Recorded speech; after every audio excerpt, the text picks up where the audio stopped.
जो व्यक्ति छठ के घाट पे जाने वालों को, छठ में शामिल होने वाले छठ प्रेमियों को ड्रामा बता रहे हैं,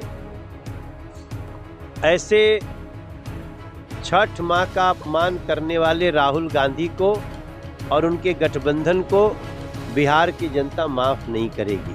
जितना किया जाए कम है।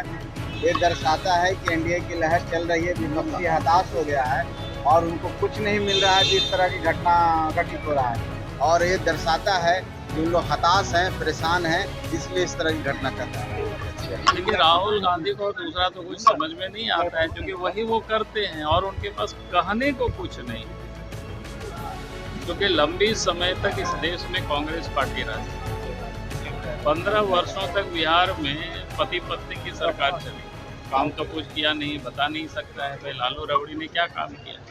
नमस्कार, आप लाइव सीरीज देख रहे हैं। मैं हूं आपके साथ काव्या। बिहारियों का महापर्व छठ समाप्त हो गया है, लेकिन इस पर अब राजनीति हो रही है। दरअसल आपको मालूम है कि राहुल गांधी जब बिहार पहुंचे हुए थे तो किस तरीके से उन्होंने प्रधानमंत्री नरेंद्र मोदी के छठ घाट पर जाने को लेकर, प्रणाम करने को लेकर और इन तमाम कामों को ड्रामा बताया था। इस पर अब दिल्ली के सांसद मनोज तिवारी ने पलटवार किया है, राहुल गांधी को सनातन विरोधी बताया है। इसके अलावा झारखंड के पूर्व सीएम बाबूलाल मरांडी ने भी राहुल गांधी पर कटाक्ष किया। इसके अलावा आपको बता दें तो हम पार्टी के राष्ट्रीय अध्यक्ष संतोष सुमन भी क्या कुछ करें, इन तीनों नेताओं का क्या कुछ कहना है, आप सुने।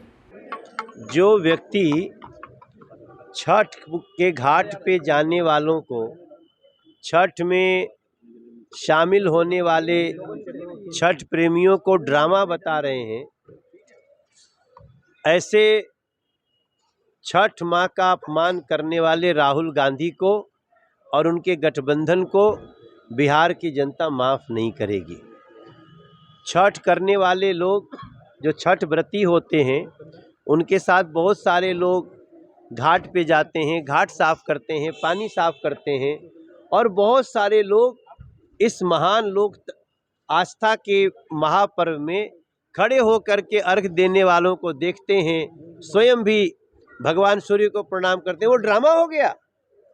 राहुल गांधी छठ के पूजा में शामिल वाले लोग ड्रामा करते हैं। आपको छठ का सम्मान नहीं करना है, मत करो। आपको सनातन का अपमान करना है, आप करते रहो। लेकिन नरेंद्र मोदी जी के छठ के साथ खड़े होने की भावना को ड्रामा बताना, ये करोड़ों उन लोगों को आप गाली दे रहे हो जो छठ का प्रसाद खाने के लिए, छठ के व्रतियों को प्रणाम करने के लिए, सूर्य को प्रणाम करने के लिए घाट पे जाते हैं। सवाल खड़ा किया है कि 10,000 रुपया महिलाओं को बांटा जा रहा है, चुनाव आयोग की नैतिकता कहाँ गई?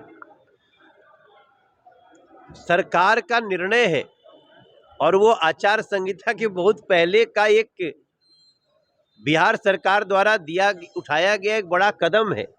आगे जब हमारी फिर से सरकार बनेगी तो ऐसे और भी बहुत सारे लोगों को आर्थिक रूप से सशक्तिकरण दिया जाएगा। इससे जिनके पेट फूल रहे हैं, पेट में दर्द हो रही है, वही लोग हैं कि जब इनको मौका मिला था तब तो ये लोग बहन बेटियों को उठाते थे, तब तो ये लोग भ्रष्टाचार करते थे। अब जब एनडीए सरकार है तो उसी पैसे से महिलाओं को सहायता हो रहा है, पुल बन रहा है, आईआईएम्स बन रहे हैं, बड़े बड़े ब्रिज बन रहे हैं, हाईवे बन रहे हैं। ये एनडीए का कार्य करने का तरीका है। जिनको दर्द हो रहा है वो अपने शासन की याद करें।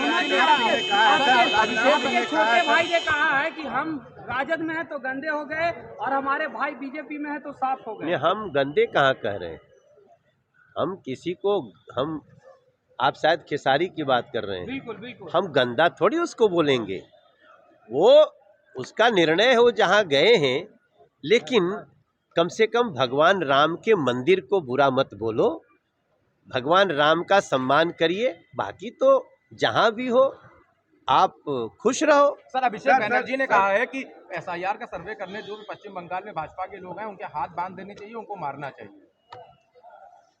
इसी को कहते हैं अपराधियों का राज। आप देख लीजिए, एसआईआर चुनाव आयोग का एक स्टेप है और चुनाव आयोग को जो ऐसी बातें कह रहा है ऐसे लोगों की चुनाव आयोग को ऐसे लोगों की सदस्यता रद्द कर देनी चाहिए। जितना किया जाए कम है। ये दर्शाता है कि एनडीए की लहर चल रही है, विपक्षी हताश हो गया है और उनको कुछ नहीं मिल रहा है जिस तरह की घटना घटित हो रहा है। जो गांव था राजद समर्थित गांव था, वो गए थे वोट मांगने के लिए, वोट नहीं देके गाली गलौज दिया गया और उसके बाद खदेड़ा गया, समझिए कि ईटा पत्थरों से मारा गया, सारी गाड़ियों को चूर चूर किया गया। ये घटना निश्चित तौर पर मैंने काला दिन है हम सब के लिए और ये दर्शाता है कि उन लोग हताश हैं, परेशान हैं, इसलिए इस तरह की घटना कर रहे हैं। वो लोग भारत के नागरिक बनाना चाहते हैं, तो उनका वोटर लिस्ट में नाम नहीं कटे, इसके लोग प्रयास कर रहे हैं। बिहार में भी लोगों ने किया, तो इसका साफ है। क्योंकि भाई एसआईआर क्या है? एसआईआर वही है जो वोटर लिस्ट का शुद्धिकरण, जो वास्तव में भारत के नागरिक थे या जो जीवित थे वही वोटर हो सकते हैं, और इसलिए एसआईआर करना है। इसमें तो इन लोगों को साथ देनी चाहिए। सर एक सवाल है सर, कि राहुल गांधी ने प्रधानमंत्री नरेंद्र मोदी को छठ जैसे महापर्व को लेकर एक नौटंकी या ड्रामा करने की बात कहती है। देखिए, राहुल गांधी को दूसरा तो कुछ समझ में नहीं आता है, क्योंकि वही वो करते हैं और उनके पास कहने को कुछ नहीं, क्योंकि लंबी समय तक इस देश में कांग्रेस पार्टी राज किया। 15 वर्षों तक बिहार में पति पत्नी की सरकार चली, काम तो कुछ किया नहीं, बता नहीं सकता है भाई लालू रबड़ी ने क्या काम किया। जब कुछ बताने को उनके पास नहीं है, कुछ कहने को नहीं है उनके पास, तो चलो भाई थोड़ा मनोरंजन के लिए अगर आए हैं तो जनता का भी मनोरंजन हो जाए, कुछ भी कुछ बोल देते हैं। और उनको तो सनातन से कोई प्यार नहीं है, सनातन को कुछ मानते नहीं है। उनका दोस्त उन लोगों के साथ है जो लोग सनातन को डेंगू कहा, मच्छर कहा, क्या क्या नहीं कहा, किसी से छुपा हुआ नहीं है। इसलिए कह रहे हैं कि उनकी बातों को जनता ने समझ चुकी है। ये देश के प्रकार से देश के विरोध में ये काम करते हैं, जनता को भड़काने का ये काम करते हैं। तो आपने मनोज तिवारी और झारखंड के पूर्व सीएम बाबूलाल मरांडी और हम पार्टी के राष्ट्रीय अध्यक्ष संतोष सुमन को सुना। तीनों ने एक साथ महागठबंधन और राहुल गांधी पर जमकर कटाक्ष किया है। छठ पूजा को लेकर जिस तरीके की बातें चल रही हैं उसको लेकर भी अपनी बातें रखी है और कहा है कि ये ड्रामा नहीं है, ये बिहारियों के आस्था का पर्व छठ है और ऐसे में जो लोग छठ घाट पे प्रसाद लेने जाते हैं, पूजा करने जाते हैं, उसका भी अपमान किया जा रहा है। अब देखना होगा कि चुनाव से पहले तक क्या कुछ होता है, यानी कि रिजल्ट से पहले तक और कितनी बयानबाजियां होती हैं। फिलहाल के लिए इतना ही। साथ ही चैनल को सब्सक्राइब करें, फेसबुक पेज को लाइक करें। वीडियो देखने के लिए आपका धन्यवाद।